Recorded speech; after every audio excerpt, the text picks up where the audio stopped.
नमस्कार, मैं हूं आपके साथ नेहा झा और आप देख रहे हैं फ्रंटलाइन 24। अभी हमारे साथ मौजूद है पूर्व मंत्री रह चुके हैं नीतीश मिश्रा जी और अभी झंझारपुर के विधायक हैं और बहुत बार विधायक भी बन चुके हैं। हम इनसे बात करेंगे एमएलसी चुनाव से संबंधित।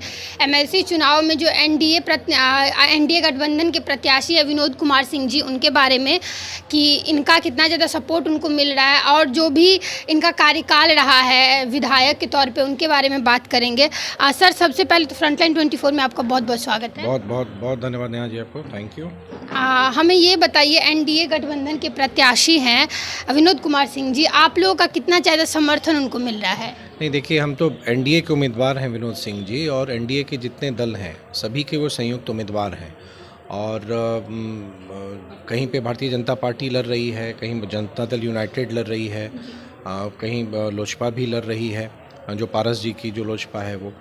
तो जहाँ भी जिस भी पार्टी के उम्मीदवार हैं तो उस गठबंधन के जो शेष दल हैं उनको उसी रूप से मदद कर रहे हैं जैसे वो राजनीतिक दल स्वयं लड़ रहा है। उदाहरण स्वरूप, अगर मधुबनी में जदयू चुनाव लड़ रही है तो दरभंगा में भाजपा लड़ रही है, बगल में सुपौल, मधेपुरा, सहरसा में आप देखेंगे तो भाजपा लड़ रही है। तो उसी तरह से यहाँ भी विनोद सिंह जी जदयू के उम्मीदवार भले ही हैं, लेकिन भारतीय जनता पार्टी के तमाम कार्यकर्ताओं का और लोगों का उनको समर्थन है, क्योंकि वो एनडीए के उम्मीदवार हैं। मुख्यमंत्री आदरणीय नीतीश कुमार जी के और प्रधानमंत्री आदरणीय नरेंद्र मोदी जी के वो उम्मीदवार हैं, और तमाम एनडीए के साथी एकजुट होकर विनोद सिंह जी के लिए काम कर रहे हैं। आज बिहार दिवस भी है, तो उस पर लोगों को क्या कहना चाहेंगे आप? नहीं, हम बहुत आपके चैनल के माध्यम से सभी बिहार वासियों को बिहार दिवस की शुभकामना देना चाहेंगे। और मेरा तो यही मानना है कि आज का दिन हम लोग के लिए बहुत ख़ास है, और आज हम 110 वर्ष बिहार ने पूरा किया है। 2012 में हम लोग 100वें स्थापना दिवस को हम लोगों ने मनाया था, जब बिहार बंगाल से अलग हुआ था। फिर बिहार का 2 बार विभाजन और हुआ, जब हम उड़ीसा से अलग हुए और जब हम झारखंड से अलग हुए। तो जैसे हम घर परिवार में अपने सदस्यों का जन्मदिन मनाते हैं, तो मेरा मानना है कि उसी ढंग से हमको अपने राज्य का जन्मदिन भी मनाना चाहिए, क्योंकि बिहार से ही हमारा भी अस्तित्व है, बिहार से हमारी पहचान है। तो आज बिहार दिवस बहुत ख़ास है हम सब लोगों के लिए, और उसी अवसर पर आज हमने मधुबनी जिला के जितने भी जनप्रतिनिधि हैं और हमारे जो तमाम ऐसे राजनीतिक साथी हैं, उनको आज हमने निमंत्रण दिया था कि आज सब लोग आएँ और बिहार दिवस को हम लोग सब लोग मिल के मनाएँ। और मुझको बहुत प्रसन्नता है कि आज उसी ढंग से लोगों की उपस्थिति भी हुई, और सबों में बिहार के लिए एक अटूट, जिसको आप कह सकते हैं, एक आस्था और एक ऐसा संकल्प कि बिहार की प्रगति का प्रत्येक व्यक्ति वाहक बनना चाहता है। आज आप लोगों की बैठक थी और झंझारपुर के जितने जनप्रतिनिधि हैं वो सब आए हुए थे। ये चुनाव को लेकर आप लोगों की क्या मुख्य बातें हुई, अगर कुछ बता दे तो? नहीं, देखिए, मुझको लगता है बिहार दिवस में जो आज हमने बुलाया था उसको चुनाव के दृष्टिकोण से देखना उचित नहीं होगा, क्योंकि आज भले कोई भी व्यक्ति किसी भी राजनीतिक दल से जुड़ा हुआ हो, लेकिन आज बिहार दिवस के अवसर पर सभी लोग आए थे। हाँ, लेकिन ये बात ज़रूर है, क्योंकि राजनीति करने वाले लोग अगर एक जगह एकत्रित होते हैं तो लोग उसकी चर्चाएं भी करते हैं।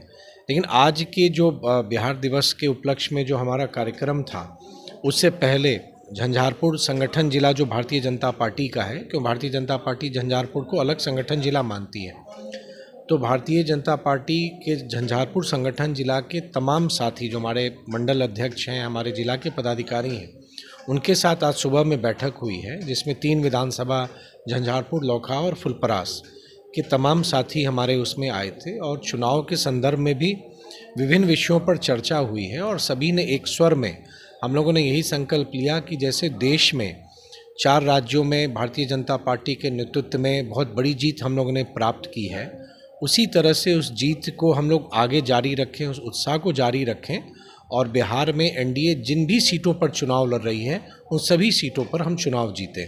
और मुझे पूरा विश्वास है कि भारतीय जनता पार्टी के तमाम कार्यकर्ता समर्पित भाव से एनडीए के उम्मीदवार के पक्ष में वो काम करेंगे। झंझारपुर के विधायक हैं आप अभी, और कुछ बता सकते हैं कि मुख्य कार्य क्या क्या हुआ है झंझारपुर में अभी, जो लोगों को याद रहे, जो आपकी जनता है उनको कुछ याद रहे? नहीं, देखिए, झंझारपुर के विषय में 2 चीज़ों को समझना पड़ेगा कि एक तो 2010 में नया परिसीमन हुआ। पहले जो मधेपुर विधानसभा था उसका अस्तित्व खत्म हुआ, और मधेपुर विधानसभा के लखनौर प्रखंड और मधेपुर पंचायत प्रखंड के 6 पंचायत और झंझारपुर प्रखंड के सभी पंचायत को मिला के नया झंझारपुर विधानसभा बना।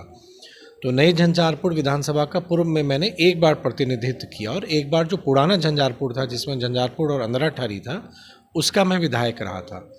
2015 से के बीच में मैं चुनाव नहीं जीत पाया था, कुछ वोटों के अंतर से मैं जनता का विश्वास प्राप्त नहीं किया, लेकिन 2020 के चुनाव में झंझारपुर की जनता ने अपार समर्थन और स्नेह के साथ लगभग 42,000 वोटों से मुझको जिताया। 2021 का समय कोरोना का भी समय था, तो जिस उम्मीद के साथ हम काम करना चाह रहे थे उस कोरोना की जो उसकी तीव्रता थी या जो उसकी परेशानी थी सबों ने झेला।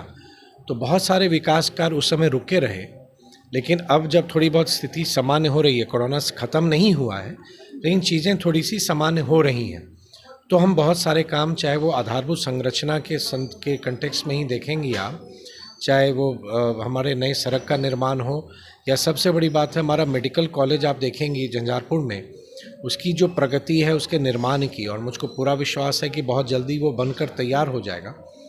और झंझारपुर में जो हमारे तटबंध के पक्कीकरण हो रहे हैं, चौड़ीकरण हो रहे हैं, तो अगर आप इंफ्रास्ट्रक्चर वाइज भी देखिएगा और झंझारपुर की मूलभूत सुविधाओं को अगर आप देखेंगी तो हर एक क्षेत्र में लगेगा कि काम हो रहा है।